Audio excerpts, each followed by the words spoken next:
Policy lessons from South Korea's development. Reform and consolidation of industry and finance following the East Asian crisis with Danny Leipziguer. Hello, my name is Danny Leipziguer. I'm a professor at George Washington University, and I worked at the World Bank for 25 years, many of them working on South Korea. So what I want to talk to you about today is how the Korean economy suffered through what we call East Asia crisis of 1997 and what that meant for Korean firms. Korean firms, the chaebol, are highly leveraged, highly diversified, highly indebted companies that were the backbone of Korea's export industry. They produced the Samsungs of today, the Hyundais of today. But in 1997, we had what was known as the East Asia crisis, where there was instability and contagion around the region, and a lot of countries found it very difficult to borrow. Korea, being an export-led economy, borrows a lot on credit so they can produce, sell, and repay their loans. If all of a sudden someone, as the lender, says we are no longer going to extend you credit, that is a problem for most countries. It was a problem for Korea. So in 1997, they went through the worst crisis ever. A number of chaebol went bankrupt because they had relatively high debt and they couldn't refinance those debts. The East Asia crisis affected Indonesia, affected Thailand, affected Hong Kong, and Korea was caught, even though it had very good macroeconomic fundamentals, because it was borrowing a great deal. So this highlights the difference between a liquidity crisis and a solvency crisis. Liquidity is if someone cuts off your credit card limit, all of a sudden, arbitrarily, you could have a liquidity crisis. It doesn't mean that you're insolvent, but it means that you're in difficulty. In the case of Korea, they went to the IMF and to the World Bank for support and were given some bailout loans, as they were known. However, the crisis was only resolved once all the lenders were encouraged to roll over their debts and extend additional credit to Korea. This was done through the auspices of the New York Fed. The whole chaebol model of Korea is interesting because it has a lot of benefits. It created these world-class companies like Hyundai and Samsung. But it also was a source of difficulties inside Korea because it cut credit to small and medium firms and channeled credit to these big firms. These big firms extended their tentacles very widely, so many of the large companies had 40 or 50 affiliates, and this meant that many of these firms were borrowing without having the right kind of balance sheet behind them. One of the reasons that we are concerned about the chaebol is that despite their great success in driving Korea's export-led growth, they also ended up distorting the banking system and also limiting entry of new firms. So even today, if you want to enter the advertising field or you want to enter packaging and you're a new innovative firm, Hyundai Packaging or Hyundai Advertising or Hyundai Publishing may prevent you from entering this field. So there's a relationship between having an aggressive competition policy, which allows firms to enter and allows for a lot of innovation, and relying on these big firms that basically snuffed out competition. So although Korea spends a lot of money on research and development, some claim that there's insufficient innovation, and a lot of people point the finger at competition policy as being insufficiently encouraging of new firms.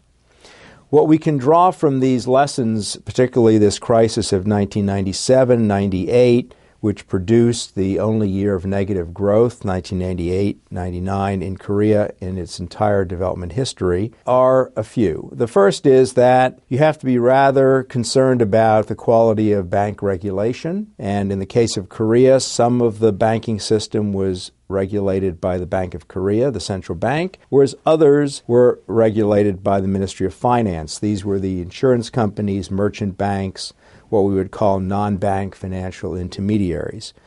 When you have different regulators, there's always room for regulatory arbitrage, where banks go to the easiest set of rules. In the case of this financial crisis, one can easily see that Korea allowed a lot of these banks and other financial entities to borrow offshore, short-term, in dollars, and then lend long-term in won for real estate and other purposes. When you do this, you have at least two mismatches: a maturity mismatch, you're borrowing short to lend long, and an exchange rate mismatch, you're borrowing in dollars to lend in won. When financial contagion hit East Asia and the exchange rate started to devalue and interest rates started to rise, and it was hard to roll over these short-term debts, many of these financial companies went under.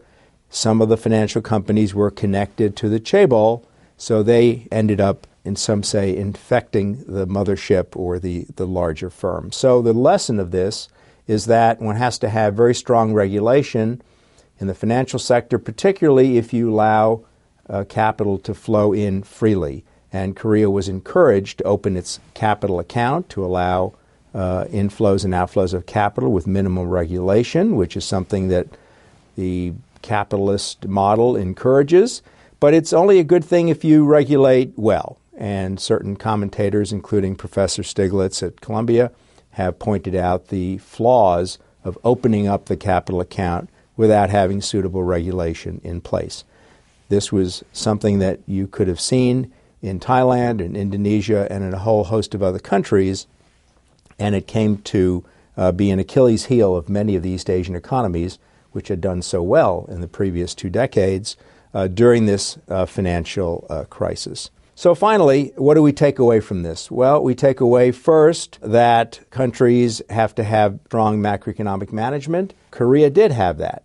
But that doesn't necessarily make you immune from a financial crisis in your region or more globally in emerging market economies. So you have to be quite cognizant of the levels of debt, the maturity of that debt, and the fact that debt usually is in a foreign currency, not your own. And there are certain vulnerabilities. And countries need to reduce those vulnerabilities so that they're not caught in these kinds of crises. We would like to see countries establish world-class industries which are internationally competitive, and we think that export-led growth is the way for countries to develop. We see this in Korea, in China, in Vietnam, and around the world. But we also have to be cognizant of domestic competition. And if you don't encourage competition domestically by allowing startups, by allowing innovation to take hold, by having low barriers to entry, access to venture capital, then you end up doing two things which are detrimental for your future growth. One is you allow these big corporations to dominate and have a dominant position. If you look at the telecommunications industry in Mexico, you'll see this in spades.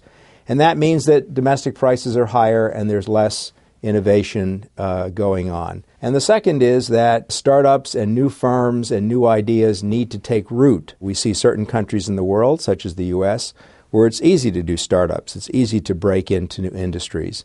Korea has not been one of these cases. So despite the fact that Korea wants to be a very innovative, knowledge-driven society with new industries emerging all the time, they are still somewhat dominated by the chaebol.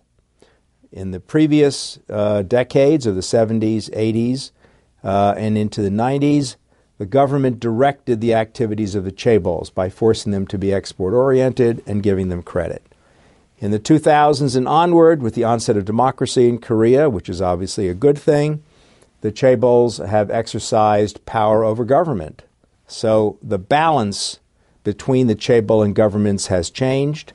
I would say that in the current environment, one wants to encourage greater strength in public entities like regulatory agencies, competition agencies, etc., so that the balance between the chaebol and government and the needs of the public are well maintained. You don't want to have a country that is dominated by the corporate sector. On the other hand, The corporate sector is bringing a lot of benefits to Korea. It has gone from a country in 1960 with a per capita income of 100 to way over 25,000 today, members of the OECD, and the seventh largest trading nation in the world. So Korea could not have done this without the chaebol. The chaebol have had positive and negative effects on the economy, and we see this very vividly in the financial crisis of 97-98, where the chaebol, because they were under-regulated, over-leveraged, and expanded into too many sectors and financial areas, ended up being part of the Achilles heel of Korea. And luckily, Korea recovered, and within 2 years was back on its positive growth trend.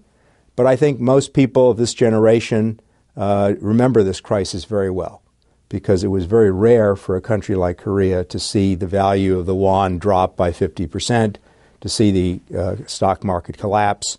This was not what they were expecting.